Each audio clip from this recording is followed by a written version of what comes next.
Çalıştırsana. Konya'da hobi amaçlı kullanılan drone'u fark eden kedi önce cihazı tanımaya çalıştı, daha sonra cihazın çalışması üzerine tedirgin olup kaçmaya başladı.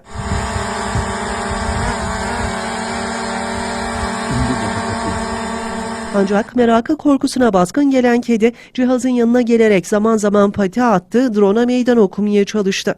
Kedinin hem korkup hem de saldırmaya çalıştığı anlar izleyenleri gülümsetirken çevredeki vatandaşlar bu komik anları cep telefonuyla kaydetti. Çalıştırsana.